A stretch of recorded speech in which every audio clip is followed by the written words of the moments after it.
Welcome, and thank you for joining us for our next installment of the Costume Society of America's Oral History Series, where we sit down with one of our esteemed members to learn about their career in dress and their relationship with CSA. Past examples can be found on our YouTube channel, where this conversation will also be made available. To keep this content free for all, please consider making a contribution to CSA to help offset the cost of this series.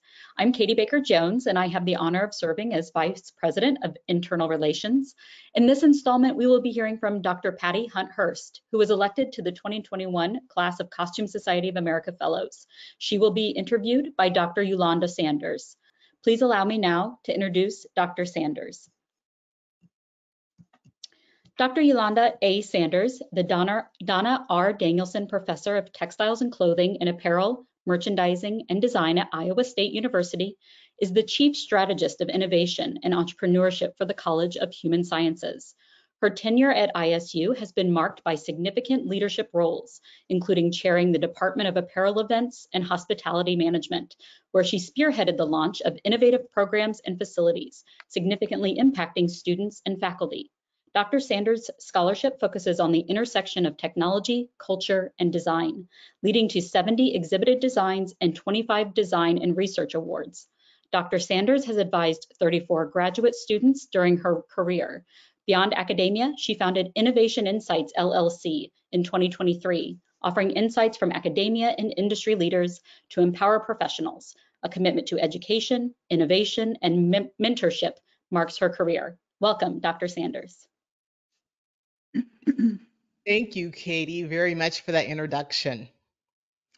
I am thrilled to introduce our distinguished guest for today's interview, Dr. Patricia Hunt-Hurst. Dr. Hunt-Hurst is a renowned dress and fashion historian focusing on African and African American apparel and textile history.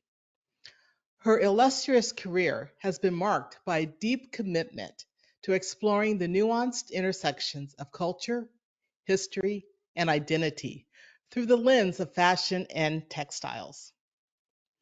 Dr. Hunt-Hurst's research interests are both broad and profound, ranging from studying African American women's dress in Georgia and South Carolina to exploring slave clothing, textiles, and the cultural perceptions within the fashion marketplace, especially relating to the continent of Africa. She has also been instrumental in leading study abroad programs in London and Ghana and West Africa since 1996, enriching the global perspective of her students and colleagues alike. A recipient of numerous awards and honors, Dr. Hunt-Hurst's contributions to the field have been recognized by her peers and the academic community. Notably, she has been named a Fellow of the Costume Society of America, the organization's highest honor, attesting to her significant impact on dress and fashion history. In addition to her research, Dr. Hunt-Hurst has held several editorial appointments and has actively shaped scholarly discourse through her publications.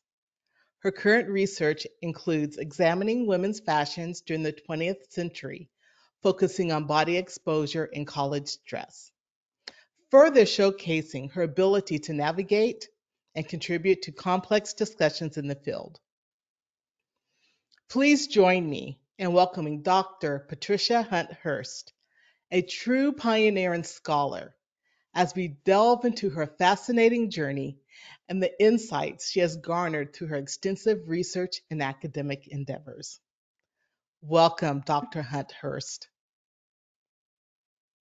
Thank you, Eulanda, Dr. Sanders. It is a pleasure to be here tonight. I am going to say, warn everybody, I'm not sure I'll get through this without tears and hopefully not blubbering, but this is such a great honor for me, and not just only to be a fellow, but to be invited to talk about my kind of research and history as a dress historian. So thank you very much. Well, thank you for all that you have done for our discipline. Truly appreciate it.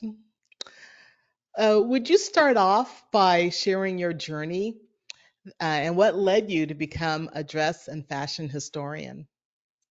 Yeah,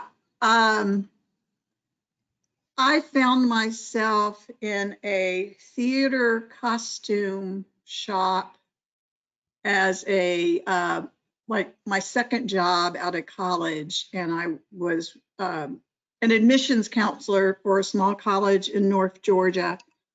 And on off times, I'd just go volunteer. There was usually an intern from some theater department around the state or North Carolina or somewhere, and they always needed people who knew how to sew. So I started there and did that for a couple of years. And then the director of the theater, she said, well, why don't you design a show? And the show coming up was the Children's Hour. And so that was my first kind of getting into research. And of course, it took place in the 30s. So it was just kind of a wonderful way for me to get my feet wet, and did some other shows, more contemporary shows like Godspell and some other children's shows. And then this theater director, she and I are still very good friends, suggested, she said, you should go work on your master's degree. And so I thought about theater, and then the department I graduated from as an undergrad at the University of Georgia had just hired a dress historian. It was Lucy Roy Sibley, and she, her area was more archaeological textiles, but I felt very comfortable in going back to UGA. And so finished my master's. I really concentrated on 19th century dress there, and learned lots from her about research. And then she left and went to Ohio State, and I got hired for the year that she was gone as a temporary instructor. And so, you know, as young people fresh out of your master's program, you think you know almost it all. And I had developed an assignment that had to do with Godey's Lady's Book, and, you know, go into the microfilm, you know, find something to read about that you're interested in.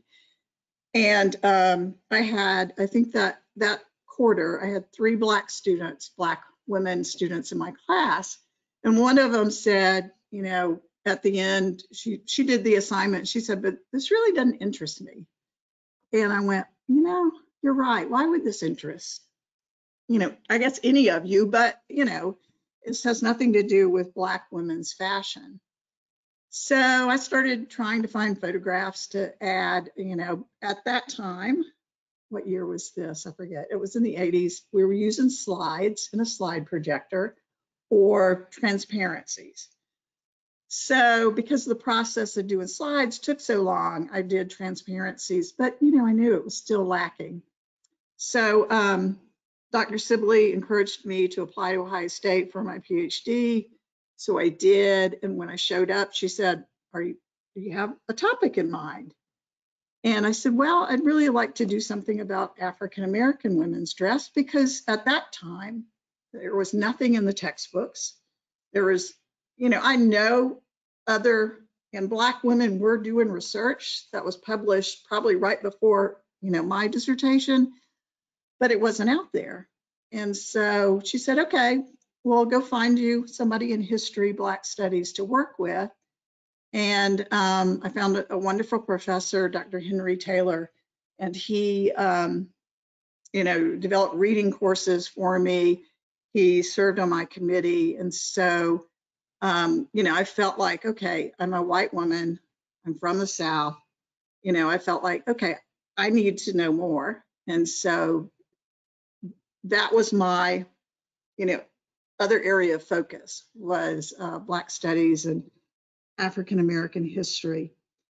And so in that process, one of his classes had to do with working in archives.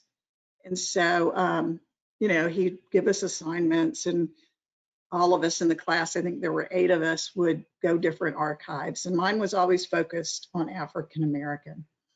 And so at spring break, our final project was much larger. So I went to the Atlanta History Center because I guess through research I found out they had some photographs, and did my project for his class on a small batch of photographs that the Atlanta History Center had at that time, and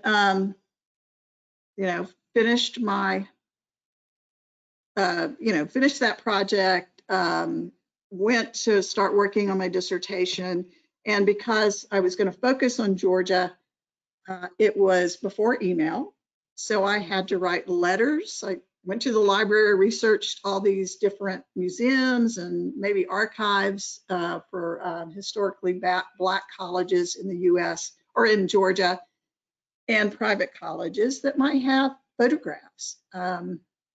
And I do remember sending letters, and with each letter, I sent a postcard that said, yeah, you could check off, yes, we have some things, contact me at this phone number. And it was a postcard that was stamped. So all they had to do was mail it. And so from that, I started gathering, okay, these are places in Georgia that have photographs that are dated photographs that hopefully would help in my dissertation. So that's how I got started. And I just kept building from there on, trying to answer questions and find more resources, to look at African American dress. And for my dissertation, it was focused on fashion as opposed to work clothes or head wraps. And, it expanded into that a little bit later.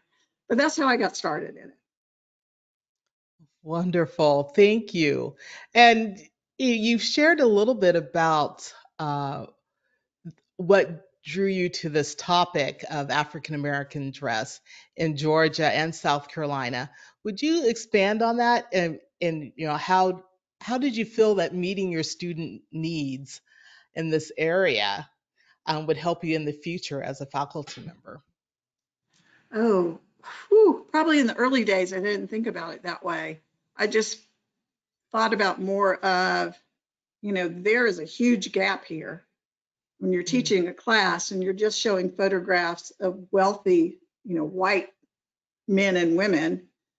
That just seemed very, unfair. And there, I knew there had to be resources out there, and it was more than just the resources of looking at jazz musicians or jazz singers or early entertainers where we know there were photographs, but real men and women in sometimes daily life or special, very studio photographs, whichever. So I just felt that was just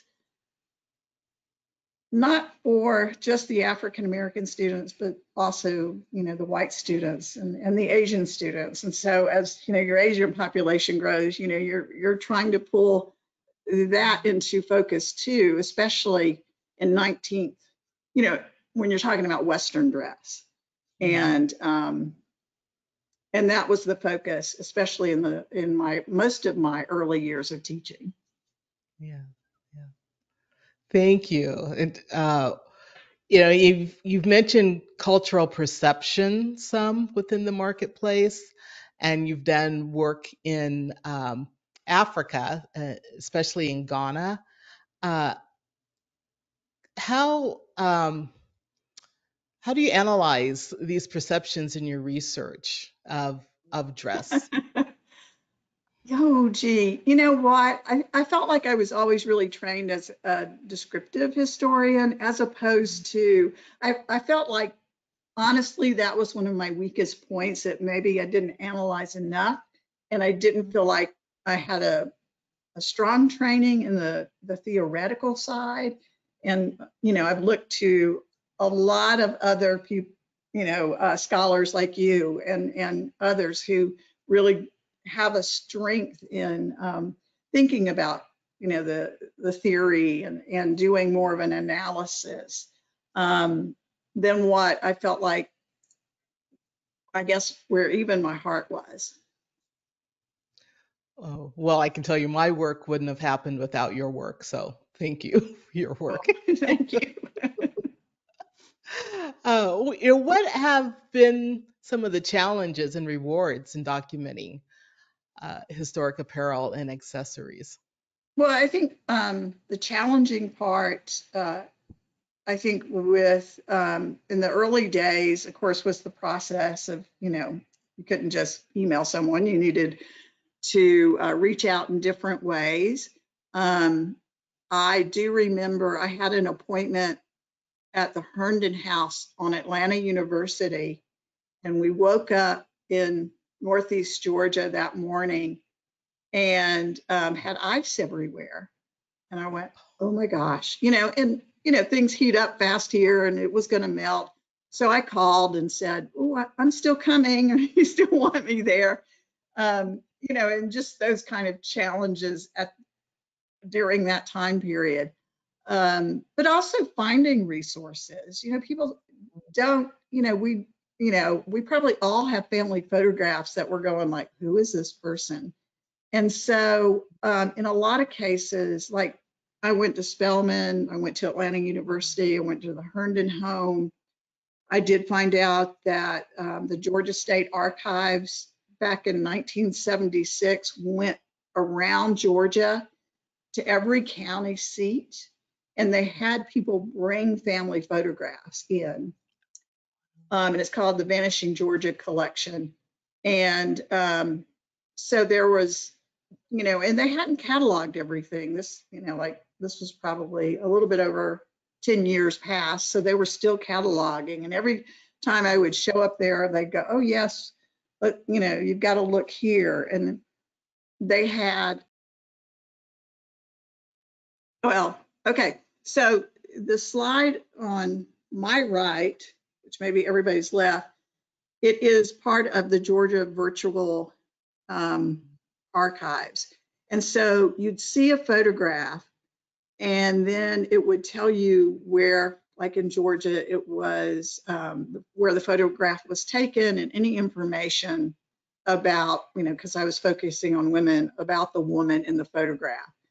And so that was the kind of information that the archives was building. And I'm sure if I went back today, they'd have even more photographs. So they were very diligent about collecting.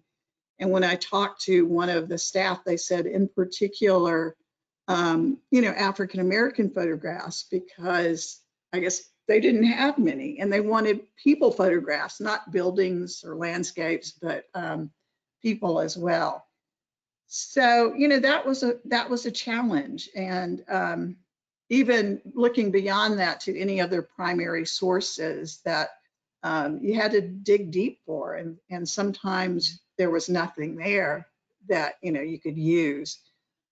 But I felt very fortunate with then the second big project which was focusing on head wraps in Georgia and South Carolina, and also being able just to show up in collections and you don't know if you're going to find anything or not, and then find maybe 5 wonderful photographs and then maybe none. That's part of the challenge too. I think the rewarding part was also just being able, and I still have all these photographs. When I retired from the University of Georgia, I said, okay, I'm going to put them all together and I'm going to mail them back to these collections. And so maybe they can use these black and white photographs, because literally I traveled when I went to Spelman, Atlanta University, some of the other places, with a camera stand and a macro camera, black and white film. And so I remember when I went to Spelman, it was after 5. The librarian there said, oh yes, come, we'll do this. And so I keep thinking, yeah, I don't want to destroy these. I don't want them to just end up somewhere. And I keep thinking I'm going to put them together and send them back to the places where they very kindly, let me come in and take these photographs. So that was rewarding too. The people who were excited about the research never questioned me. When I wrote letters, I told them my credentials at Ohio State. My major professor signed the letters, so I felt very excited about that. I went to a museum, I think it was in Columbus, Georgia, where they didn't have any photographs, but the curator took me to a man's house where both of his grandmothers had been slaves. And so I have photographs. I have his handwriting where he wrote about his grandmothers. I never got to use those photographs in any research, but I still have the photographs I took. Because again, I literally took all of my equipment with me.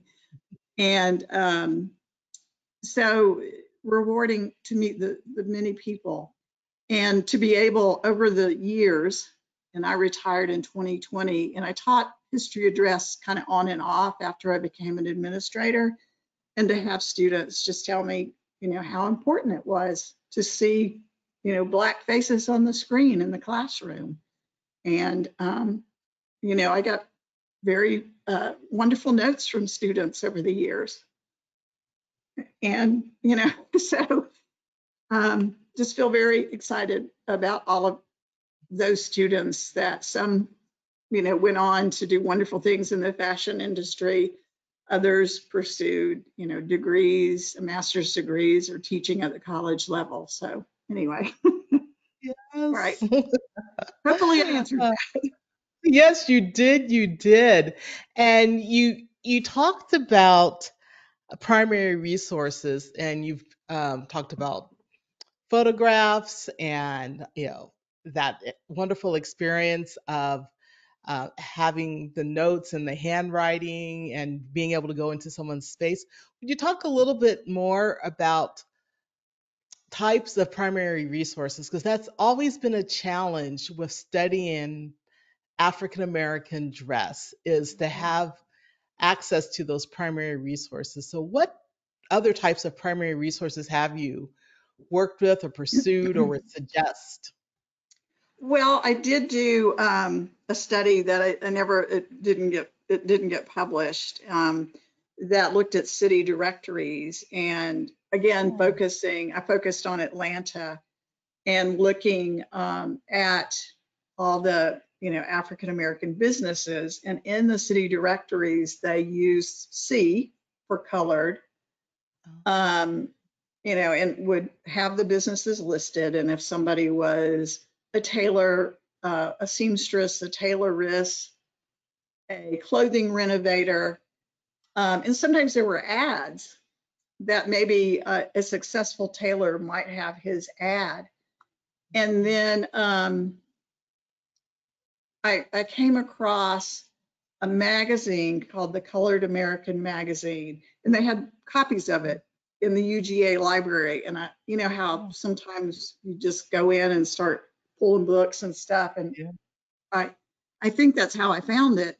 And there were lots of different stories in them, but mostly they were about the contemporary. So there was one about this wonderful dressmaker. I still have it. I saw it the other day.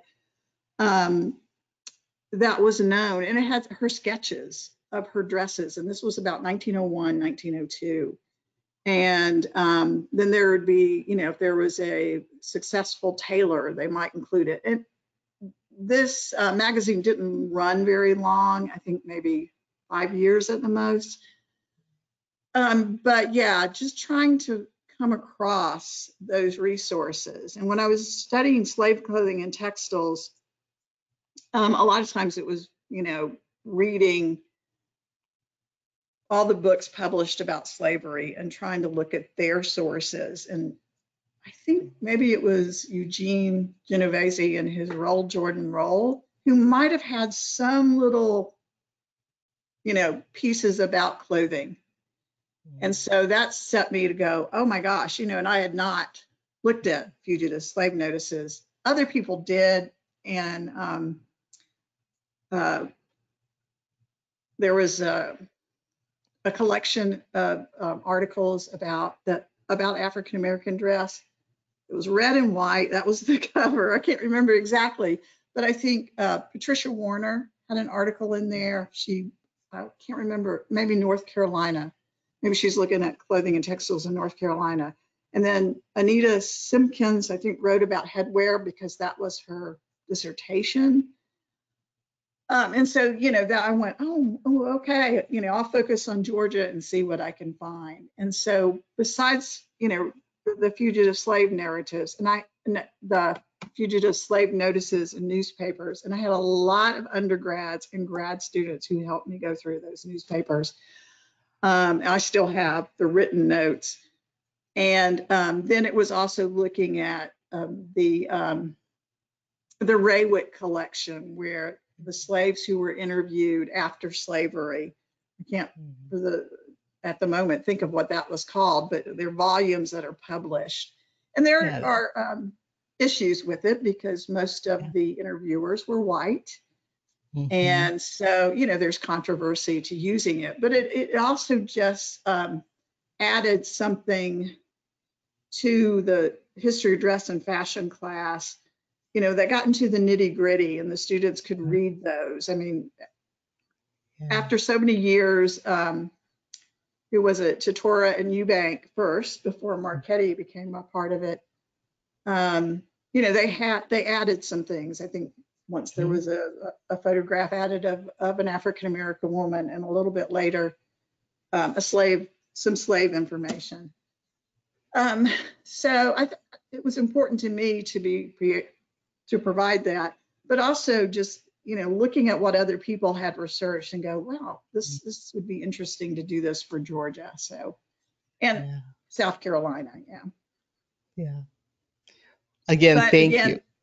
Talking about primary sources, just some things are just difficult. And, I made trips to Duke, to the Southern Historical Center. I think it's at Duke. But I also went to University of North Carolina at Chapel Hill. And sometimes you don't know if you're going to find anything that's of help. And so I think that's true for lots of topics. Yeah, it's a bit of a scavenger hunt. Yeah. And oftentimes you're doing it on your own money, and your husband and child are trying to find fun things to do in Durham, North Carolina, while you're at the library. We all manage. Oh, well, thinking about travel, traveling throughout the United States, but also internationally, you have been so proactive in making sure that the students that you work with have opportunities to travel to London and to Ghana. Would you talk a little bit more about those experiences and your connections? Right. Our college, the College of Family and Consumer Sciences, in 1992 started a program to London. It was first, I think it was fall quarter. So what was the fall quarter? It was 10 weeks. So over time, it got switched to summer, and it became 6 weeks, and students had a choice to do internships there or take a class or take 2 classes. It just depended on where the students were interested. And so it was 6 weeks living in London, which was wonderful. Even for me, when they were off doing their internships, I could go wander the museums, and I did teach the history of dress there a couple of times, and we got to, go to the V&A and go to, I think we talked to the 18th century curator at that time, and go to the museum, so it was fascinating just even to see the artwork, the things we would show in class. And I also brought my own slides that weren't covered in London. So, I brought slides with me. And so that was a great opportunity, not just for them, but for me as well. And then Ghana started in 2001. And my dean at the time, Sharon Nichols, had been to, I guess it was the International Federation of Home Economics conference in Ghana, in Accra. And she came back that fall, and she said, "Do you want to go to Africa? You want to take students to Africa?" And I went, "Well, let me think about this." And so, she shared with me about Ghana. and said, oh, a sociology professor here at UGA, along with a professor in landscape architecture, want to develop a program. So I said, okay. So we met and we ended up with 10 students. Sarah Marchetti was in that first group. I had 2 students. And so Sarah Marchetti, as a well, she was a master's student, so she was brave and said, oh, I'm going to Ghana. So it was 4 weeks, and then it narrowed down to 3 weeks over time. But you know, we visited dressmakers, we went to Kente villages, we went to Adinkra villages. We had projects where, and mostly these were undergrads, because I think the last time I went was 2016 with students. And so they developed products, and we'd link them with a retailer, a boutique owner here in Athens. And then so the boutique owner would approve it and say, yeah, okay, we can have sundresses or whatever the students created or had in mind. And so we'd meet with a dressmaker and they would show them sketches, and the dressmaker, everybody, because we had a special fund for this, they could pay the dressmaker a fair wage for having the items, you know, produced in Ghana. And then we'd bring them back to Athens, tag them, and put them in the boutiques. And the boutique owners could give us the money back that they made, or they could just, you know, absorb it. You know, we were just had to be flexible about that. So, you know, when I tell people this all the time, traveling outside of your comfort zone, and for probably most of the students, the first, and I did have a couple of students who went twice, but, you know, just learning, you know, opens your world. It just, you see, yes, lots of folks are fascinated by Americans in Ghana, but we were also fascinated by all of the wonderful artistry that still exists in Ghana, and that we got to see it, and how, you know, opening our world just to be able to say, okay, I went to West Africa, you know, and this is what I experienced there. And we did go with social work. So students took a class with me, and then they took a social work class, which was really immersed them more in the cultural side of being in Ghana. And the readings they did were totally different than the readings that I gave them for learning about, you know, textiles and dress. And so it was an excellent experience. And we had students from all majors at UGA who just really wanted the chance, you know, to go to West Africa. And so, yeah, it was a wonderful opportunity. You know, we were able to raise some money to help students, you know, kind of finish that last, especially to Ghana, to, you know, get those last minute bits and pieces, because sometimes London is exorbitant, but sometimes 3 weeks in Ghana was a little bit more affordable for many students. So I tell people all the time, if you have a chance to go to Africa, go. Don't miss out on it, and just, you know, be open to all the experiences, all the new foods you get to taste, everything. So yeah, that was a highlight, I think, of my career, was getting to do that. Oh, wonderful. Well, we've had some personal conversations about Ghana, and I agree with you. People should, if they get the chance to go to the continent of Africa, do that. Yeah. You know, yeah, and thinking about your career, you know, is there anything that you would do differently, or any advice you would give your younger self if you're starting in costume studies again? You know, I think one of the things I would do differently would be to take advantage of, especially in my first, you know, 5 years of really kind of finding those people at Costume Society or ITAA like Jane Farrell Beck and trying to snag, 15, 20 minutes with them to pick their brain. All of those folks that, were there and publishing just to get some insight. And because I think as young people, we kind of, they've done all this, they've been so successful. We don't hear about, the articles that weren't published or the manuscripts that had to be edited. So, we don't really hear about that unless, we can really ask, well, I feel like never going to get published. Well, maybe there's some insight there that they would have shared that would have been very helpful.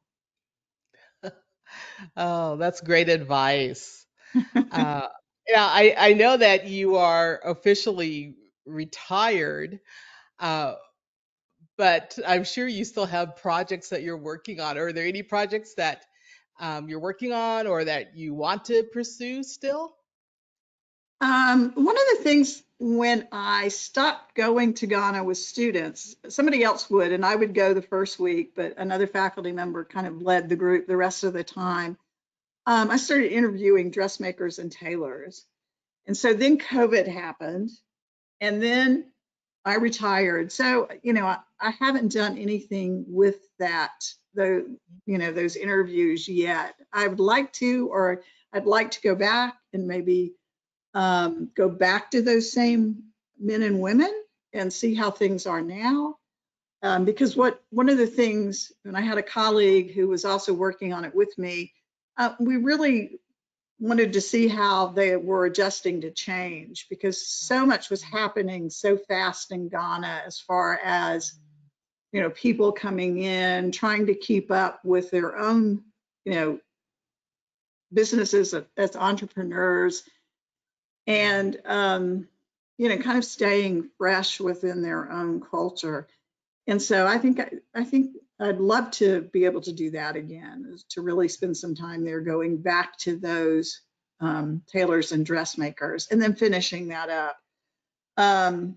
Another project that I've been working on with the same colleague was looking at how New York Times and other newspapers would write about fashion from the 1920s up through, we only went up through about 1962, write about fashion where it was documented that the designer had been influenced by Africa in some way, either through their own travels, through the same artworks that were affecting Picasso and others.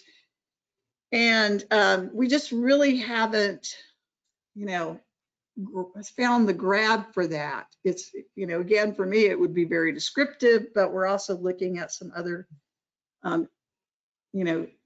theoretical frameworks to try to better understand and analyze that work. So that's kind of been slow. I mean, she has her own other stuff too, and I'm just kind of going, okay, let me know whenever you're ready to sit down again and talk. So, Yes. those are more research things. Other than that, I've been doing a lot of things that I didn't have time for before, creative things, quilt making, learning about upcycling and sustainability, and just, having fun too with what I can do with all this fabric I brought back from Ghana.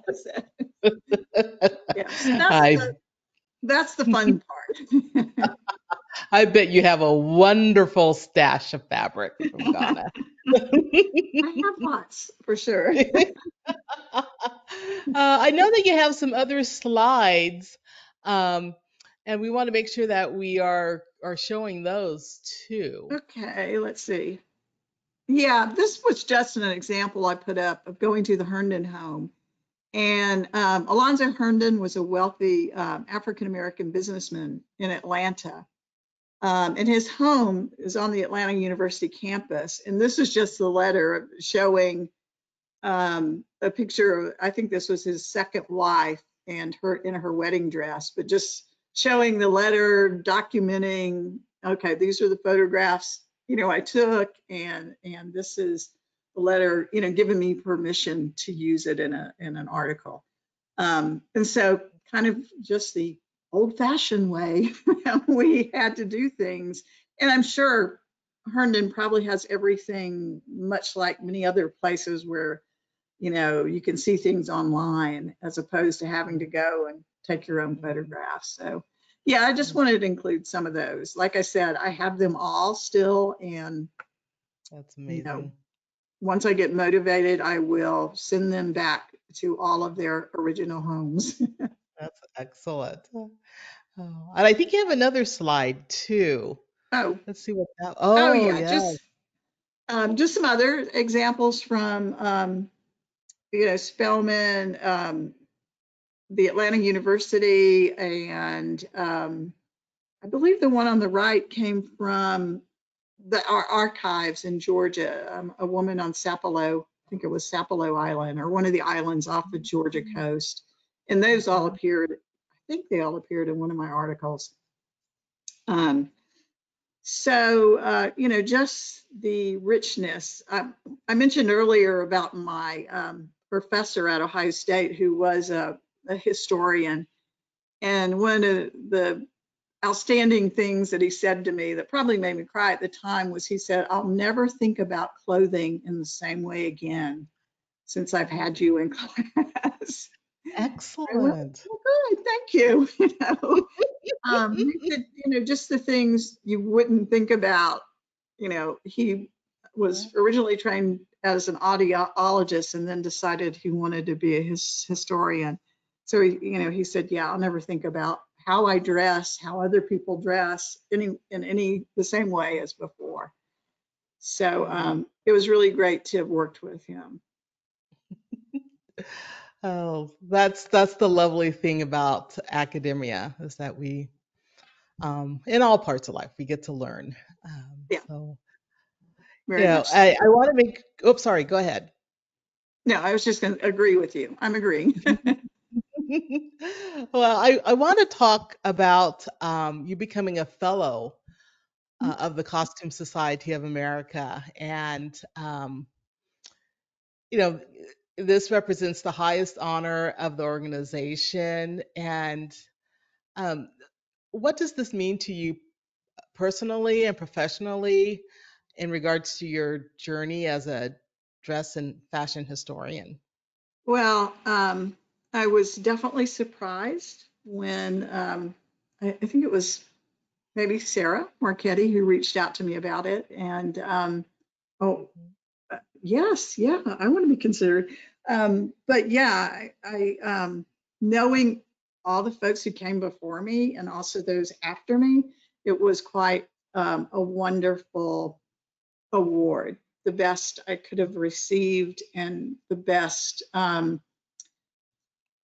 for that time in my career too, where, I was doing a lot of administrative work. So I wasn't quite, in the classroom all the time as I had been. And just looking back of all the students, the undergrads, and I see a couple on here, undergrads who were in my class and then wanted to do a special project, an independent study.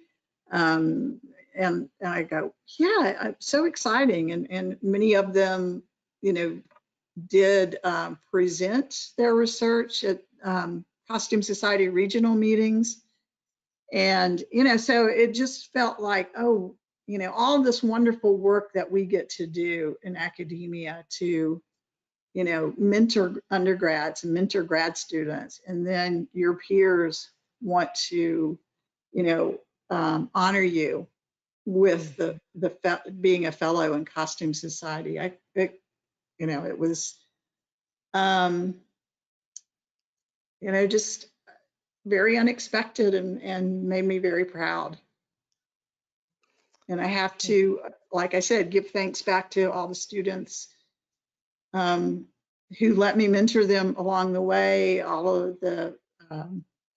of our colleagues who inspired me, through presentations or articles in Dress and other journals, and just being, totally in awe of everybody's work, Mhm. and to be regarded as one of them is really wonderful. Well deserved, well deserved.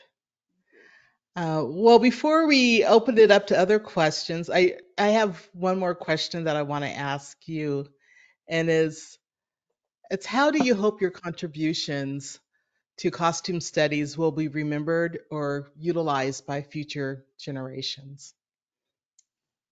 I think, if you find that there's a gap somewhere in the history of dress and fashion, or there's missing pieces, that I hope that inspires others to go for it. And because we don't know what we'll find or not find, and Mhm. just to, go for it and do it. Don't hesitate. You know, Even today when I'm on a flight and somebody says, "Oh, what do you do with your life?" And you go, "Oh, I'm a dress historian," and they go, "What?" So you're constantly like meeting naysayers or people like, "What is that?" And so you know, so don't. I hope um, young professionals, students, just don't be put off by that. Mhm. Keep following your passion and your love, and um, whether you end up in the classroom or you end up in a museum or wherever, just keep moving forward.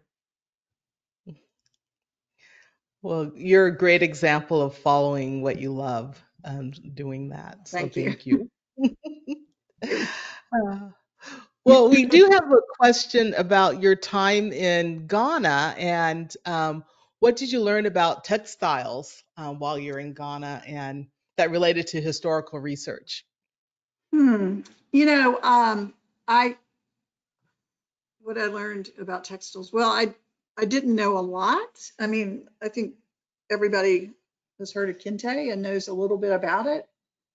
So I learned much more about it by being there, as well as had never heard of adinkra, and so learned those.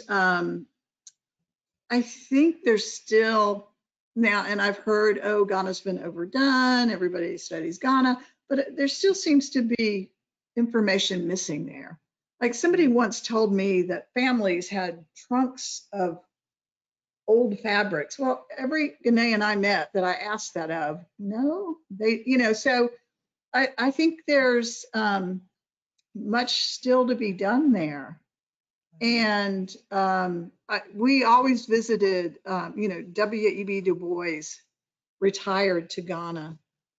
And so when you go visit his house, and we always did, his academic robes are there with these wonderful kente on it. And, it always paralyzes me because I know how hot and humid and, how long is this going to last? But just knowing that, yeah, families do, there's lots of kente robes that are passed down. But just to me, there's not a lot out there published, that really, adds to that body of knowledge about the history and how these things are stored and kept, and if they are kept, and what Mhm. happens when they're worn out. What's the next step for the family? So I Mhm. think there's Mhm. still some research to do. And Yeah. I'm not the person who can do it, but I'm hoping that there's others that will. Well, I think you tossed the baton right out there to our audience, so hopefully someone will pick it up. Yeah. There's another question. Is there a bibliography that you can share with us? Yeah, I'll be glad to do that. We also have a question about technology, since technology is extremely active these days. What digital platforms transform how we study, preserve, and educate others about historic costumes? Oh, I think webinars like this and some of the other series that Costume Society is doing really opens it up wider to a diverse audience. Maybe if you can't get to conferences, you can listen to someone, talk about their research or talk about their collections. I know Linda Welters and is it Susan Jerome from Rhode Island are going to be talking at the end of the month. And that would be interesting to know, the specific things they're going to talk about in their collection. And so I think these kind of platforms really do help us spread the word, and not just to us who are professionals in the field, but to new people, high school students, just anybody who has a glimmer of an interest. I just think it has really opened it up much further, obviously, than anything else. And so, I guess that's all I have to say about that, because I always feel hindered about the technology questions, but I think, I think just these kind of platforms really help to build interest as well as keep interest building.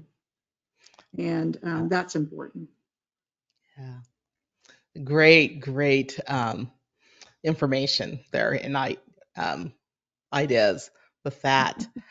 As we also think about costume studies, and you mentioned that there's a lot of work to still do in Ghana, but what other areas or topics do you feel like deserves more attention in the area of costume studies?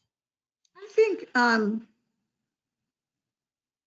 even within all the wonderful research that's been done, because of the resources on the dress of the upper class, there's probably still areas that could be researched, but also just in other underrepresented groups, and just being able to find those resources, and as historians to keep up with what's happening now with underrepresented populations in dress. And I think there's a lot of young professionals who are doing that. They have made that the focus of their research. And I think that continues to be important. And just, okay, we're here now, but we need to have photographs or include items in our collections, and not wait for them to randomly show up when somebody cleans out their attic. That somebody's making the conscious effort of, of collecting these pieces from underrepresented groups. And I think we all know there are lots of them, so that we need to just kind of be the guardians to make sure this happens, and they do end up in collections, whether it's us doing the actual research or doing the documentation, so that somebody in the future will be able to do the research.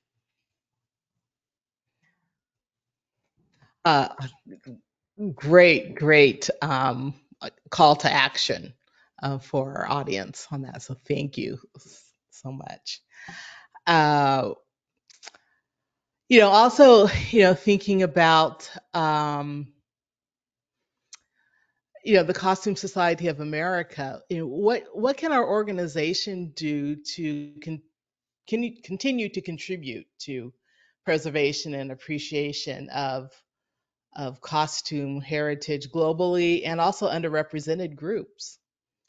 Well, one of the things I got excited about maybe 10 years ago was the emphasis that I think it was Linda Welters and Abby Lillithan doing on on world clothing, not just looking at Western fashionable dress, but opening it up. And I found that really exciting. Being someone who developed and taught a history of textiles class, I know how overwhelming that would have to be.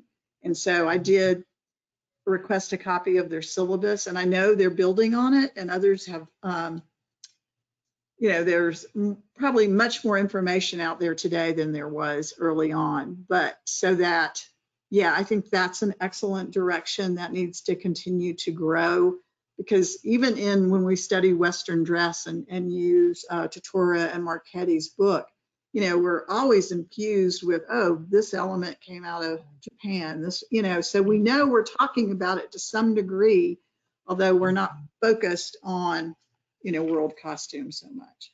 Mm-hmm. Let's see, what was the other thing I was thinking about? I think, and I know I was on the board several years for Costume Society, so I know we always talk about fundraising. Mm-hmm. And I think being able, because, a lot of young researchers, young professionals don't have the funds. And maybe, when they accept a new assistant professor position, maybe they can, negotiate for so much money for so many years because they need to visit archives. They need to travel to continue their research.